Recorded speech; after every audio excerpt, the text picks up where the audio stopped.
Good morning, everybody. It's John Morris again. I just want to read you some things. This is Continental Cover-up number 7. This is from a commission that met about the Continental Fireworks Company, and you can see here the photographs. They were a very busy, very happening place. We're very, very important here in the city of Jacksonville. I want to read this to you. It says, the commission also believes that a contributing factor to the accident was negligence on the part of the state fire marshal. Although officials from that office investigated the explosion, no report of the findings could be located in their files, nor could commission investigators find any evidence that the state fire marshal had ever inspected the Continental Fireworks Company, as required by law, at any time prior to the explosion. The evidence indicates that the Continental Fireworks Company was not in compliance with the state fire marshal regulations. Had the company been inspected and had it been compelled to correct the discrepancies, the severity of the tragedy could have been reduced. I want to show you this, where he started it, and what he was doing. He had never, according to this paperwork, obtained a certificate of registration. But what I want to show you now in my city directory, and this is only 1955. Now I'm going to find 1946. But in 1955, we had a state fire marshal that lived right here. I want to show you back in this part, we also had a state, the city firefighter. I want to show him 15 years of working at that place and going to fires at a company that never, according to state fire marshal and according to them, never existed. Here real quick, this is showing in the city directory, Continental Fireworks Manufacturing Display, which is exactly what it was called and what it was registered under. And then Continental Fireworks has their own page here, Route 4, showing the address out in the country for a company that shouldn't have existed. And these here others are just Nesco. That's the company that brought all of these insurance people here. Oh, another firefighter. Looky there. And then I want to show you this. This is a fire inspector from the state of Illinois that lived right here in town.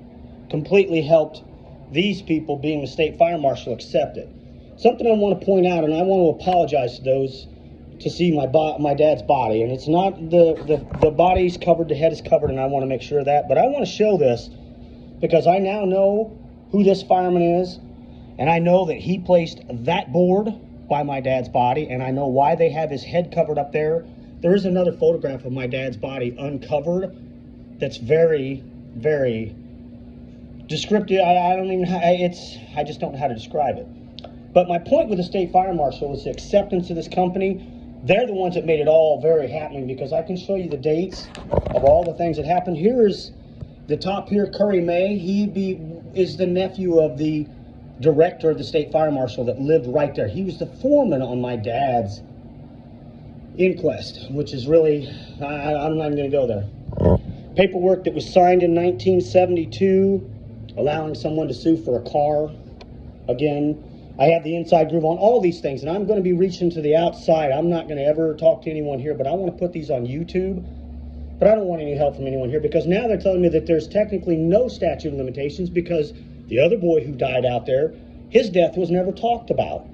So I'm going to find someone who will help me with this, and help me in the sense of get this told. I want this part of it told here, how this fire marshal lied, and all the firemen that were involved. 15 years of being a fireman and knowing what was really going on out there. I want to thank everyone who's watched my other videos, and I want to thank God for keeping me where I am and keeping me healthy. I've had a lot of problems with my health.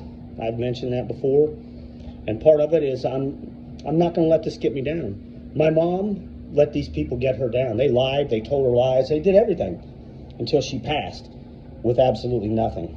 This company, this factory was accepted here in Jacksonville. These people had the nerve, this man here living right down the road, and all these people that were here that came to investigate. No one turned anything in.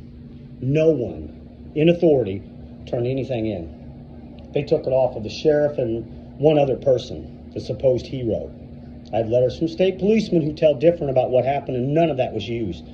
Like The huge crater here that he's standing in, that's the crater of the building my dad was standing in, that Pop Shallow was in when he was blown 500 feet through the air to his home, not rescued by the supposed hero. And Jody, sunbathing right out in front of that building, was told by the same fireman who told me who this fireman was and about him placing the board and why his fist is doubled up.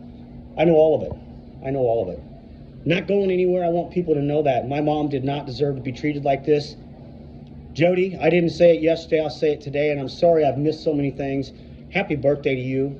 50 years your father's been gone. And these people here did it. And they did it intentionally. They all knew what they were doing. And then this young man at the very same time, that young man was killed. Taking evidence to Springfield about this county, about the sheriff, about the mayor, about all of them. About all of them. Thanks again for listening. Please, johnboy0663@gmail.com. Send me a comment. Send me anything. Thanks. Bye. Continental Cover-up number 7.